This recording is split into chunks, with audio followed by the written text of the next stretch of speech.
Hey guys, welcome back to my Practically Imperfect Life. A couple of years ago, I made a video on how to help your homeschool student navigate through becoming eligible to play a sport in college, particularly if they were looking to play at an NCAA Division 1, 2, or 3 school. And I thought I would revisit this topic because it's been a couple of years, and also because we are now at the end of that journey. My daughter's about to graduate.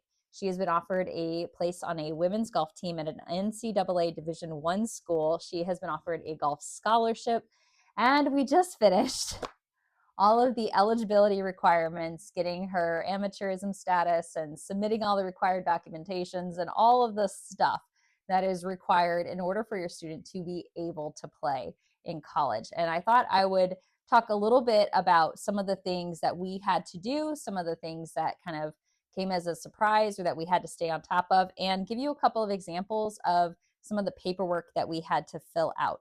Now, I'm not going to go through everything that I did in that first video in detail again, because I felt like I covered it pretty well there. So if you want to check out the basics, check the video. I'll link it here. I will link it down below in the description box for you. A lot of that information is still pretty much the same. It's not been that long since I made it. But again, I wanted to tell you kind of what our experiences have been and maybe give you some tips and tricks, especially if you have a student who's in the earlier years of high school or even has not yet entered high school, because there's definitely some things that you can start doing early that will make this process so much easier for you. So grab a cup of coffee or tea or water if you drink water. I know I'm supposed to drink water, but grab whatever beverage you have handy.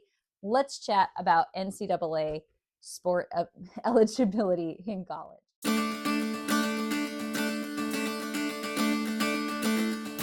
Okay, so for the record, let me just say that I felt like as a homeschool family, we definitely had to kind of go through a rigmarole in order to make sure that she's eligible. But any student, whether they're in a public school, private school, or homeschool, has to be deemed eligible in order to play a sport in college. And they all have to go through a similar process. It's just a little bit easier if they're in a public or private school because, well, the school can handle sending over certain things. And the school doesn't have to necessarily prove that their courses are, acceptable courses, whereas we have to provide a lot more documentation as homeschoolers. And so one thing that we found to be helpful is that we actually got her registered on the eligibility site early, and I'll link the initial site down below, and I'll also link where you can get the homeschool toolkit. It's a downloadable PDF. It is really great for giving you the information that you need, and it gives lots of examples on how to fill out different parts of the paperwork. There's also a couple of Facebook groups that you can join that are for homeschoolers and those looking to be NCAA eligible, where people have been posting examples of worksheets that they filled out, information that they found along the way, experiences that they've had. So I find that those places were a really great source of information. And totally off topic, but please ignore the homeschool mess going on behind me. We're actively in the fourth quarter and it's a little chaotic here in our house. So, duh. If I look a little twitchy, it's because I just want to clean it, but priorities today, guys. Anyways, register your child early, and what they're going to get is an NCAA number. Now, that number is important because it is going to go on all of your paperwork when you submit it. It's going to go on core course worksheets. It's going to go on forms you fill out, cover sheets. Even when you send them emails with a documentation attached, you're going to put your student's NCAA ID number. So get registered and get that. Now, the website is nice because it actually will send you alerts when different tasks are, due. And that doesn't mean hey, you have to do it right now. It means you can start doing that right now. And it is helpful to be able to kind of stay on top of different things as they are requested. I found that much easier than waiting and trying to do a whole bunch of stuff at once. It was much more manageable as an alert came up that said, hey, this task is due. I went on, checked the task out, and we got it done. Some of them were things like certain questionnaires that had to be answered. For example, there is a questionnaire that we did right at the get-go, and then we updated it when we were going for her final amateurism certification, where it's asking has anybody paid for you to play for their team? Has anybody given you money for your training, or paid for you to participate in the sport outside of family? Have you given permission for anybody to promote you in this sport? Basically, they want to determine that you actually are an amateur player and not somebody who's a professional or a semi-professional, because they do have pretty strict rules about that. And if you had gone that route and then we're looking to backtrack, it'd be a lot harder. So you definitely kind of want to go in and get those questionnaires filled out. There were also some things that my daughter had to do. For example, she had to watch a series of videos. It was like a training session on sports betting and why you should avoid it if you were a student athlete, the rules the NCAA has about it. It had a couple of like quizzes in there, and then she got a certificate saying that she completed it, and then we marked that task complete. So a couple of things will pop up like that. It will also let you know what paperwork you still need to submit. And then they have this really nice dashboard, and I would love to like pull it up and show you what it looks like. However, like my daughter's personal information is all over there, and so I'm not going to do that. But let me just say that when you go onto the website and you log into your account, you have kind of a dashboard that tells you where you're at in the process and what tasks are still due. So you can see that, but you can also go into like a deep dive where it will explain like how many credits, how many courses have been accepted that fall under the Division 1 requirements, Division 2 requirements. It'll let you know kind of like what they've looked at, what they've accepted, what they've not accepted, and so you can keep track of things on there. So that is super helpful. One of the biggest things that took the most time were core course worksheets, and also kind of keeping track that she was doing her courses on time. So they have what's called a 16 core course requirement, which means that to be eligible, you have to complete these 16 courses. Here's the breakdown of it. You have to have 4 courses in math. So 4 years of math, 4 years of English, misspoke there. 4 years of English, 3 credits in math, so 3 years of math, 2 of science, at least 1 has to have a lab component. And then you have to choose an extra course or an extra core course that falls into one of those 3 categories. So either a 5th English credit, a 4th math credit, or a 3rd science credit. You have to have at least 2 social studies credits. So social studies, cultural studies, world history, US history, government, something along those lines, and then 4 additional core courses. And those can be under any of those categories before: English, math, science, social studies, but you could also do world languages, comparative religions, and they are pretty specific on that. So for example, we do, Lutheran-based Bible studies in our homeschool, but that's not comparative religion. So that wouldn't have counted as one of those courses. You can also choose like a philosophy class. So you have to have 16 core credits to be deemed eligible, and those have to be done before you can play. Now they also have what's called the 10-7 rule, and that means before you start your 7th semester of high school, that is before you start your senior year, you have to have 10 of those credits done.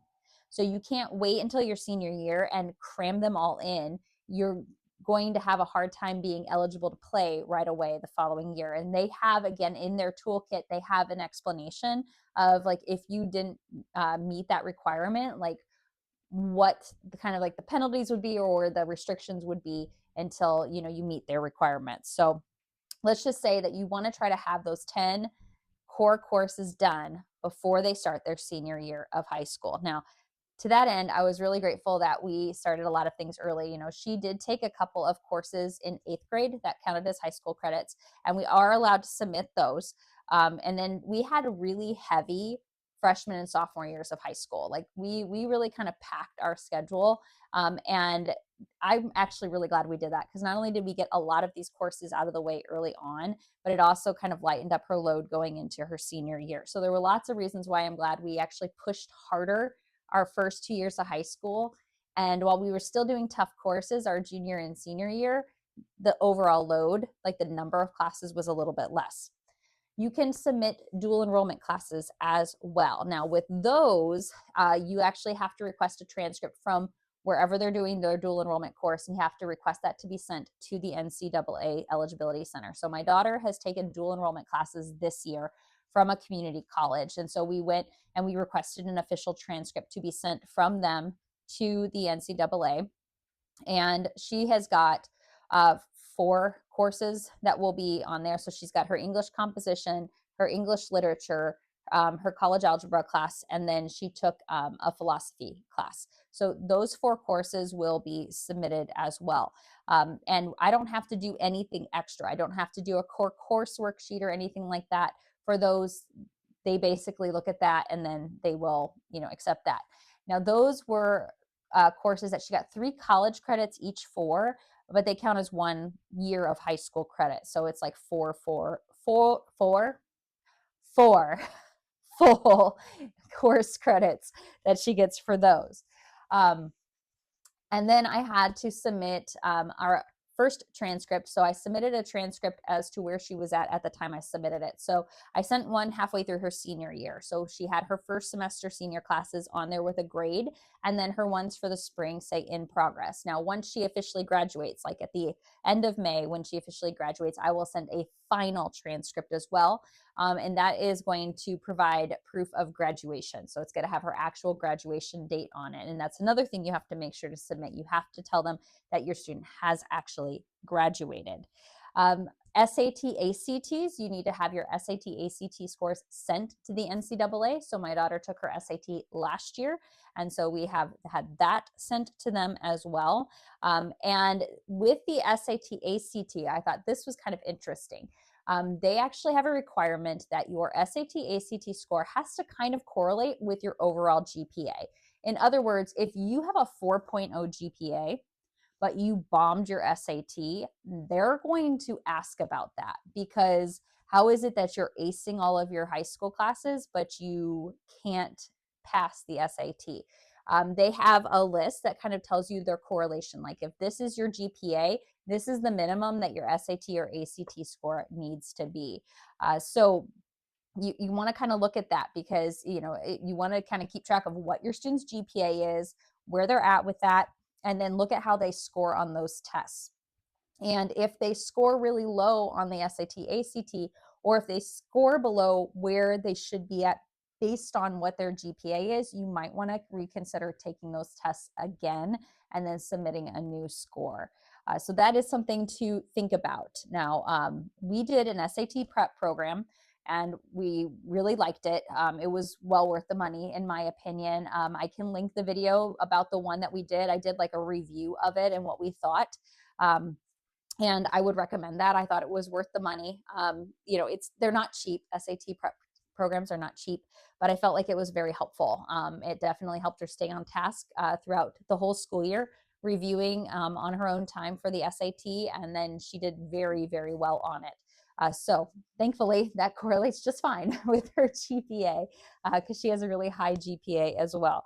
So we did that. And then, of course, like I said, submitting the transcript. Now, if you're nervous about submitting a transcript, you can always use a transcript creation service to make your transcripts. I actually made my own, and I've not had any issues with it being accepted by anybody, whether that was the NCAA or the colleges. When we submitted one to the community college, or when we submitted one with her application to the university that she's going to be playing golf at. I have a free transcript creator.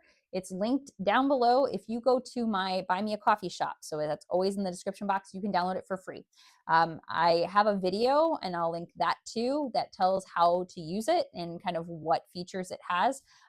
So is it going to be perfect for everybody? No, but it actually lets you make up to 4 different versions of a transcript, depending on whether you did or did not take high school classes in 8th grade, and whether you use a pointed grading scale. So like we have certain scores that count for an A minus, A plus, or if you just go by like an A, B, C, D, E, or A, B, C, D, E, A, B, C, D, F grading scale. So whichever one you use, you can actually create 4 different versions of the transcript, only entering in your information one time. So if you'd like to check that out and see if that's something that will work for you, you can always find it down in my Buy Me a Coffee shop. So that will be down in the description box for you. So other things you have to keep in mind. So first of all, whenever you send information into them, you can mail it, but they actually prefer you to email it in. So when I filled out documents, I downloaded the templates from the NCAA eligibility site. So that is a template for cover sheets, one for the administration form, and the core course worksheet. And I just kept that template for the core course worksheet, and I made copies of it and then filled it out for the various courses we were going to submit for them to evaluate. And I just renamed each file based on the course it was. So core course worksheet biology, core course worksheet English 9, core course worksheet chemistry, and so on and so forth. And then I printed those out because you have to sign them. So I printed them out, I signed them, and then I scanned them all in. Now I sent things in big batches because what's nice, and I'm going to cover up her ID here. So you print off this cover sheet and you actually mark like what things you're sending. So you mark if you're sending a transcript, the homeschool administrator and accordance statement, you have to send one of those in. That is a statement that says who is it that manages the homeschool program. So who awarded the grades, who taught the classes, so on and so forth. And it's your acknowledgement that you followed your state's laws for homeschooling. So you have to submit that one time. And then core coursework sheets.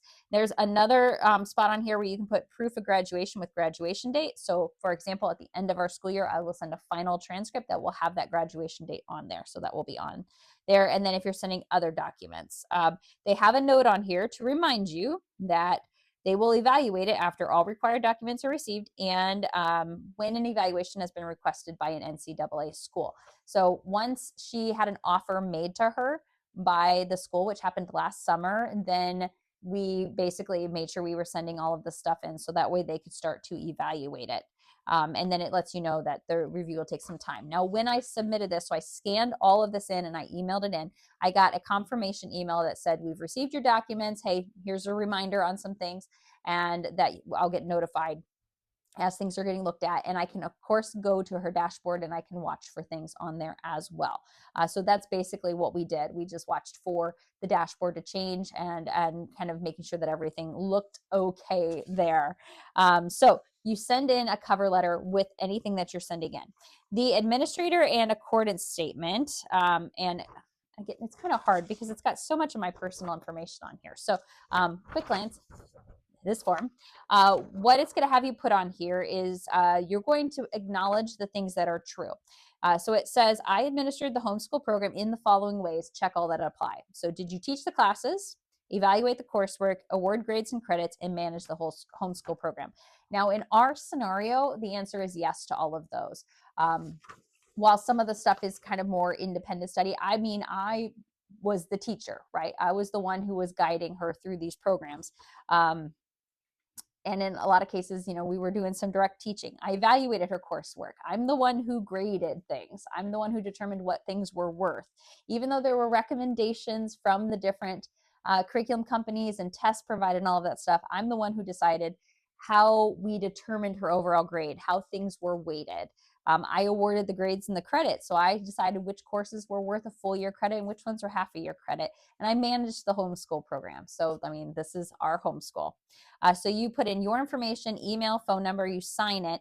And then an important thing is that the email address you list on this page is the one that has to submit all of your documents. So, you know, you don't want to put your email address, but then send things from your student's email address. So it says right on there, all submitted documents must come from an email listed on this form. So just remember that.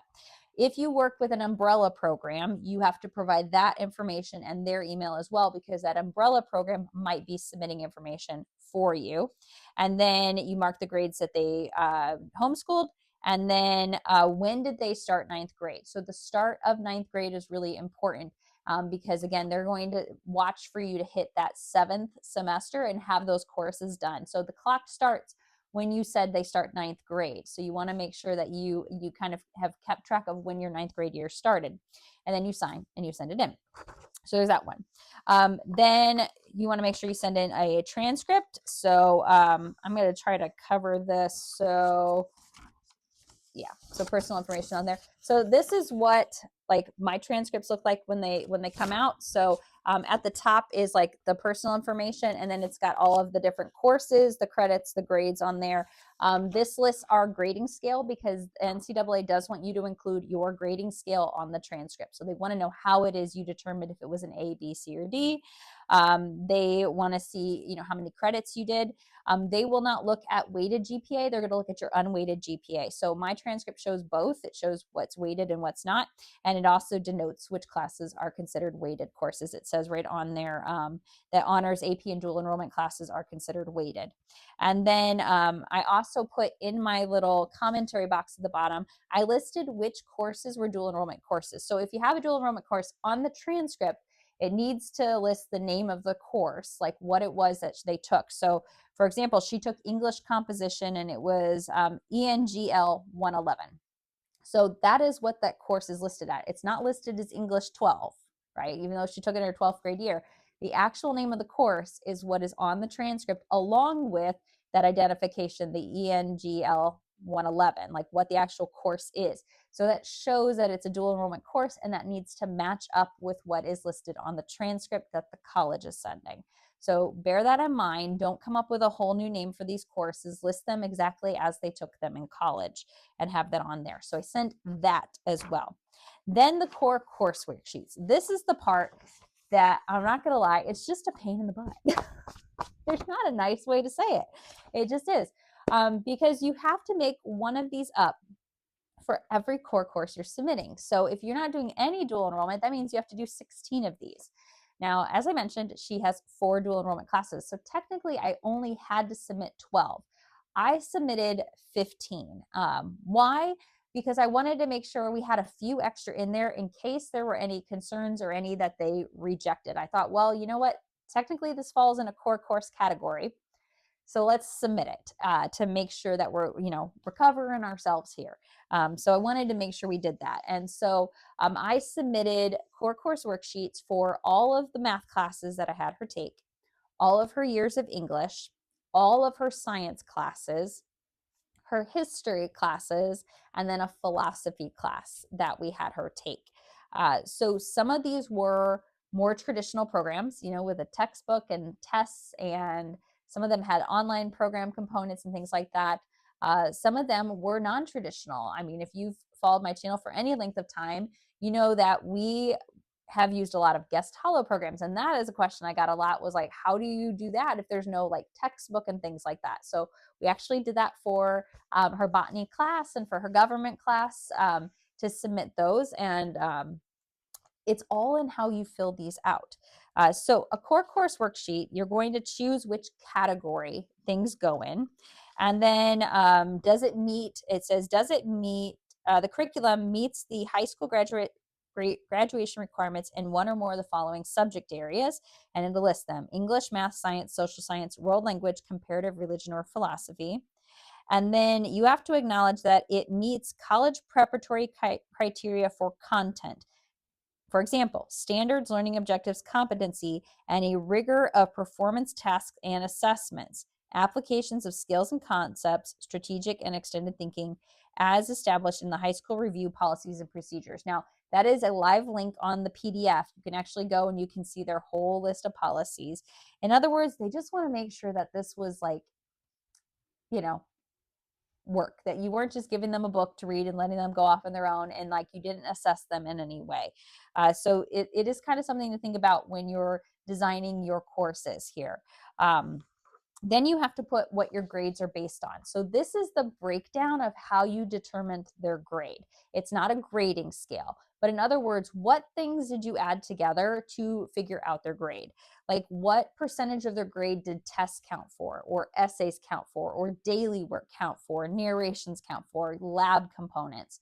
So what was the breakdown? Now, here is where I am so glad that I have done things the way I've done them. So I use a free Excel template that I found years ago to track grades. I have shared it in a past video. I'll try to find the video and link it, but it's free. It is fantastic because it lets you put in different categories for a class. So for example, science, right? So I might have said 40% of a grade for science comes from tests, which means that test scores are weighted at 40% towards the overall grade. Labs are worth 30%. So everything that's scored for a lab report weights 30% towards the total grade. And then daily work or comprehension questions are 30%. And so I'm able to create those categories, put in how I want different things weighted. And then as I enter in grades, it figures it all out for me. And it's so nice. It was so easy. And I have been using that for, I don't know, 6-7 years. Like I've been using it for a while and it has never failed me. It is great. I'm so glad I did that because all I had to do was go pull up my grade books from years past and I could see exactly how I had broken up the grade for all of these courses. I had it all saved. right there. So that was super, super helpful. You also have to list on here any prerequisites. So if you're going to take Algebra 1, you probably should have taken pre-algebra, right? If you're going to take English 10, you probably should have taken English 9. Now, some classes, like, for example, chemistry, while you might not have an actual prerequisite, I put something like Algebra 1 on there because, well, I was a chemistry major, and I'm a firm believer that Algebra 1 needs to be taken before you take chemistry. I think you have to have that math to do that. So I put Algebra 1 as a prerequisite for chemistry because I made her make sure she had that before I let her take chemistry. When she took physics, I made sure she had already taken Algebra 2 or was concurrently taking Algebra 2 before you do physics. I just wanted to make sure that those things were taken beforehand because I felt like they were necessary. Other things, like for botany, for example, there was no prerequisite. For biology, there was no prerequisite. So, that's something to just kind of think of. Then you have to list the text that you use. So what textbooks did you use for your course? Now, the way I listed it is I listed the textbook with the edition and then who it was from. So, United States History, 4th edition from BJU Press, for example. So I listed that out. So specifically, what did we use? The English courses, there were multiple things because we are using a vocabulary program, we had a writing program, we had a grammar program, and we had the literature component. So I listed each of those things. So what was the guiding thing? Now, with like my guest Hallow courses, we're not necessarily using an online textbook. So some of the courses have an online textbook. For example, her government class had the online textbook, so I just listed the textbook by guest Hallow. But then I wanted to list the books that we used as well because we were using lots of different resources, particularly different primary sources too. But I was selective in what I listed because the book list, if you've looked at any of Guest Hallow courses, is pretty long. Like there's a lot of different books you can use, and we're kind of like book hoarders, so we used a lot of them. Well, I'm not going to list 25 books on there. So what I did is I picked the ones that I felt were most important. I kind of looked at the schedule for those classes again, and I picked those books that had been ranked number 1, those ones that were most important. And I listed those ones on there. If there were any primary source documents that we studied, for example, like we looked at the Constitution and the Declaration of Independence, I had the United States Constitution listed on there as text that we used to help teach the course. So all of that is on the first page. Then you have to list who the curriculum provider and designer was. So if you're using a curriculum that was already all created, you could put them on there. And if there was anything that you created and added in, you can list yourself as well. So sometimes I had both the curriculum provider and myself listed because I might have created or added a component to that. If they took a course that didn't have tests and I wrote tests, I'm one of the curriculum, designers.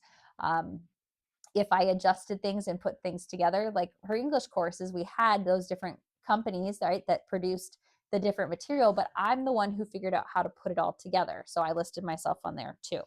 And then the course description. So here is where you need to provide a really good explanation of what your course is about.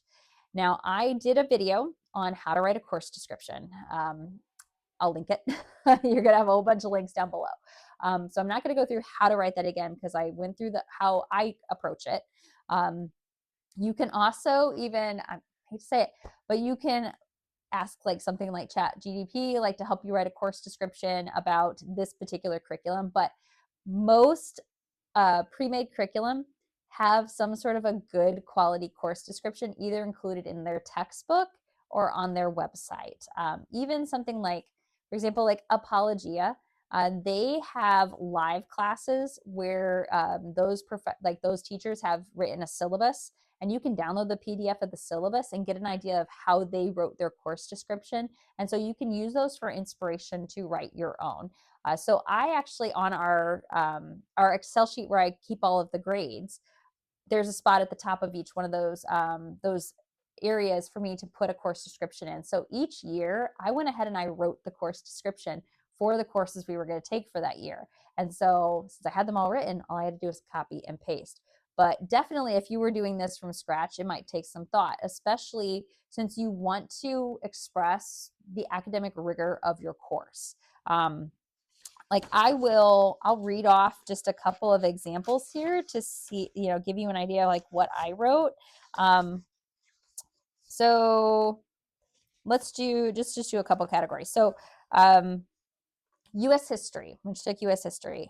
I wrote, United States history takes the student on a journey beginning with the European contact with the American Indians and ending with the inauguration of Donald Trump. Along the journey, the course highlights major historical events that have shaped American history, inviting the student to discuss the ramifications of these events on society today.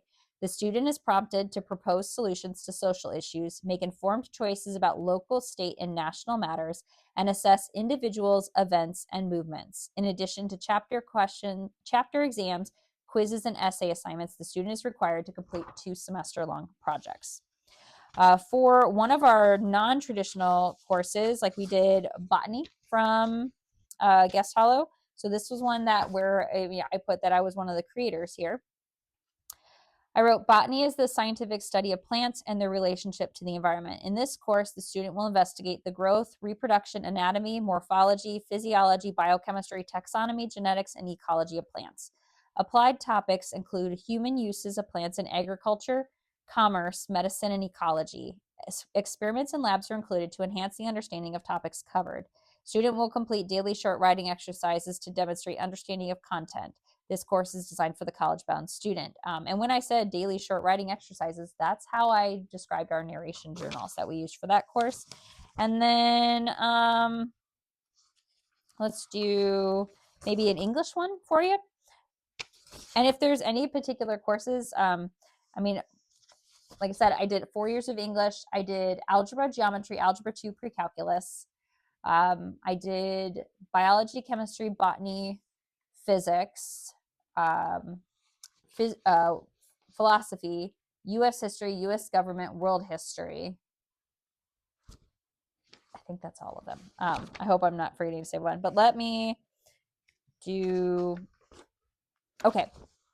This is her 9th grade English class. So we used Excellence in Literature that year, along with an IEW course and Fix-It Grammar. So we had all of those components. And we had a BJU vocabulary. So we had 4 different components that made this class. Honors English 9 encompasses reading and analyzing great works of literature, developing strong writing skills, reviewing and expanding knowledge of English grammar, and expanding vocabulary. Focus works were selected for their literary quality. Additional works were assigned along with approach papers to provide further development of close reading skills and continued practice of composition skills. And then I listed the work studied. So, and I look at this list, I listed all of these books because, as my daughter said, what kind of psychotic high school teacher makes their student read this much in a year? This kind. So when we went back through her book list, she's like, yeah, you should probably include that. Anyways, I listed the work studied her freshman year. Robinson Crusoe, The Swiss Family Robinson, Walden, Civil Disobedience, Self-Reliance, The Count of Monte Cristo, The Man in the Iron Mask, The Heart of Darkness, Till We Have Faces, Screw Tape Letters, Death Comes to the Archbishop, Country of the Pointed Firs, Julius Caesar, Ivanhoe, The Importance of Being Earnest, and Kim. So I put that on there. After you do your course description, you have a section that is course content goals or an outline. And they give you some examples of different ways you can provide that information. You don't necessarily have to do them all the same. You can pick a way that works best. So you can do like number points, you can do bullet points, you could do what's called like a narrative. You just have to describe kind of like what the goals of the course were or what it listed. So they had an example like for one of their science courses where it says content includes the following topics, and it listed all of the different main topics of that biology course. And I liked that because when you're talking about something like biology, chemistry, or physics, there's like a ton of different topics that are being covered. And so I used that model for filling those out. Whereas for like our English courses, I actually had like bullet points of the main goals of the course. So, again, to kind of give you some examples on biology, right? So biology, the course content, I'm not going to read everything on here, but you'll get the idea. I put content includes the following topics. Scientific method, characteristics of life, cellular energy, metabolism, biochemistry, molecules, composition of matter, properties of water, ecology, food chains, biosphere, water, nitrogen, carbon cycles, ecosystems, biomes, populations, communities, cell structure and function of organelles, cellular transport, photosynthesis, cellular respiration, DNA, etc. So I listed out all of the main topics from her biology course. Then when it came to like an English course, I instead did bullet points. So for example, honors English 9. I said by the end of this course, the student will have specific understanding of representative texts by major authors in the time period studied, be able to analyze literary texts and present thoughtful, developed ideas in writing, be able to evaluate ideas presented in text and select facts examples to support an author's claims, demonstrate competence in essay organization, style, and mechanics, understand advanced grammatical concepts related to verb types, noun functions, pronoun cases, and the grammatical job of specific clauses and phrases, understand Latin word roots, discuss the difference between denotative and connotative meaning, and expand the discovery of word meaning through context. So some of this I got from the different curriculum. So for example, the description of the BJU vocabulary program we'd use that year, that's what it said it was about. So I thought, well, that's one of the goals of the course then. What the focus of Fix It Grammar was that year, that was what we looked at. And then I looked at the different curriculum websites and kind of how they describe their courses and what they said like a student will be able to do. Because again, a lot of these curriculum companies basically provide that outline for you. You just need to put it into this form. Anyways, after that, you have to put the type of assessments you use. So how is it you determined that they knew what they were learning? So it might have been, some of them it was like comprehension questions, lab reports, tests. Other ones, like for English, vocabulary lesson booklets, vocabulary quizzes, grammar daily work, writing assignments, including short essays, major essays and papers, author profiles, and literature analysis papers, and then literature content analysis tests. So listing all of the different ways that I assessed her knowledge. Who were the assessments designed or developed by? So again, listing if they came from the curriculum provider, I listed that. If I wrote them, I put my name on there too. Who graded them? Me. Grade achieved and credit awarded. So it definitely takes some time. The course description and like the course outline content is the part that's going to take the most. So highly recommend that you work on this as you go through the different years. Like, whether you use the template that I use or you write it down in a notebook, write this stuff down as you're coming to each year of school. That way you have this information and you can more easily like type it in and you're not sitting there panicking, your child's senior year that you don't have it done. I also think it's important to make sure that you're really double checking your writing. Make sure that what you've put in there makes sense. Make sure that that you're using proper grammar, that you are explaining it well. Again, you're trying to explain to somebody who has no idea what your homeschool is about. You're trying to let them know that your courses were rigorous enough for them to approve. And so you want to make sure that you're bringing that across in your writing. And again, I would check out like the Facebook groups and things like that. A lot of people will post examples of core course worksheets. So these types of worksheets that have been approved by the NCAA and how it is that they explained it. If you're using, the exact same course as somebody else, there's no reason why you cannot use those goals in that course description. But of course, if you kind of developed your own course, like I did with our English courses, that one I had to, really adjust because I'm using a bunch of different components and bringing it together. So I had to think more about like what our overall goals were and what our focuses were for those courses. But definitely I would work on this early. Anyways, so I have a whole stack of these for those different courses. If you have questions or if there's anything that you're using that's similar to us and you want to kind of have more information on what it is that we wrote, you are always welcome to contact me via email. And then I can send you like examples of the blurbs that I put in there. for these different courses. If you're struggling to put something together and maybe just need some advice, let us know. You can drop a comment down below, and maybe we can try to work out some wording ideas for you, and help you get this completed. I'm not going to lie, I was really stressed out doing all of this, even though I had things kind of like getting prepared in advance. I have written course descriptions every year as we've gone along. I've been keeping track of grades all along. I've kept track of how I determined grades all along. But still, it's stressful because your student athlete, has done so much work on their end to make sure they've hit the grades and they've hit the test scores and they've been excelling in their sport to the point where they're going to play at a college level. And now, like, you have to make sure you do your part as the homeschool parent. I mean, there's no school to fall back on. There's no school who's going to do all of this for you. This is on you. You need to get things in. You need to stay on top of the dashboard and what's due. You need to resubmit things if you're asked to resubmit them. And definitely like utilize the resources around you. Like our school that she's going to, like they have a whole group there that help their student athletes. Like they even told us when we did our official visit, they're like, yeah, if you need help with this stuff, you can talk to them. Like they'll help you make sure that everything is golden, because they obviously want to make sure that you're eligible to play. So they actually have a team who will help you make sure that you've crossed your T's, dotted your I's, and got everything in. But now that we're done, it's nice.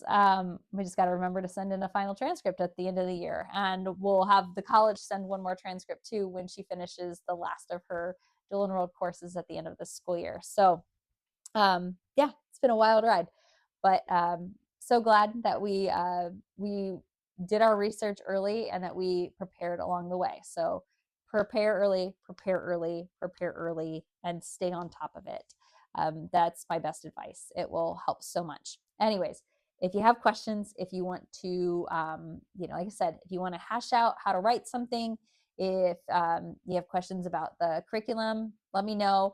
I will put all of those links I mentioned down below. So the original video that I did on this, the link for the grading program that I use, for the transcript program, how to write course descriptions. If I feel like it would be helpful for you if you have a student who wants to play in college, I will include it down below. Other than that, reach out if there's any way I can be of help. Thanks so much for joining me for today's video, everybody. I will see you in the next one. And until then, as always, happy homeschooling.